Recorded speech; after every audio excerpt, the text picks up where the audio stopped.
শনিবার ছিল উল্টো রথ। প্রভু জগন্নাথের প্রবাসও শেষ। 7 দিন মাসির বাড়ি গুন্ডিচায় প্রবাস কাটিয়ে এবার বাড়ি ফেরার পালা প্রভু জগন্নাথ দেব, বোন সুভদ্রা, ভাই বলরামের। শত শত ভক্ত বেষ্টিত হয়ে শহরের জগন্নাথ বাড়ির রাস্তায় দেখা গেল নাম সংকীর্তনের মাঝে তিনি ফিরছেন নিজের আস্তানায়। রথের দড়িতে 8 থেকে 80 বয়সের ভক্তরা জয় জগন্নাথ বলে টান দিতে দিতে প্রভুকে নিয়ে ছুটে চলেছেন শহরের রাজপথ ধরে মাসির বাড়ি থেকে নিজের বাড়িতে।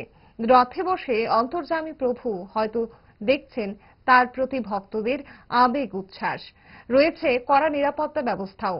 এই উল্টো রথকে কেন্দ্র করে আবার জগন্নাথ বাড়ির রাস্তায় বসে গেছে মেলা। এই মেলায় ব্যবসায়ীদের ডাবল লাভ। তারা রথ দেখছেন, কলা সহ অন্যান্য সামগ্রীও বিক্রি করছেন। আগরতলার পূর্বাশা প্রাঙ্গণে 7 দিন মাসির বাড়িতে থাকার পর শনিবার উল্টো রথে চড়ে নিজ বাড়ি অর্থাৎ মঠচুমনি স্থিত ইসকন মন্দিরে ফিরলেন ভগবান জগন্নাথ। ইসকনের উল্টো রথকে কেন্দ্র করে রাজধানীর পূর্বাশা প্রাঙ্গণে ব্যাপক ভিড় জমান ভক্তরা।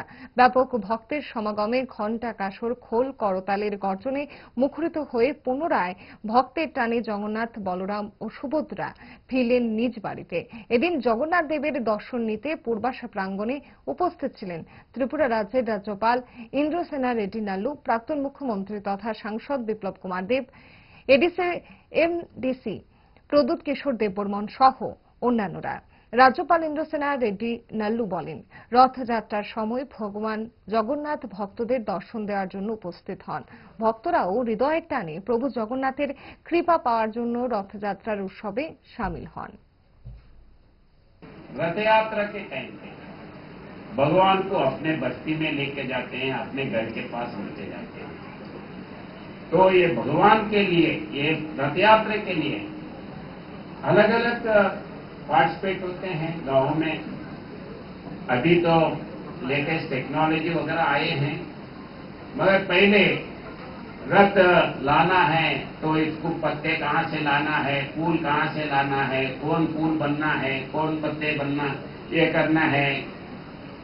और उसके लिए सामान हर घर से क्या क्या ला सकते हैं, ऐसा 1 महीना 2 महीने से सोच के भगवान के पूजा में गांव के सब लोग उसमें इन्वॉल्व होते थे।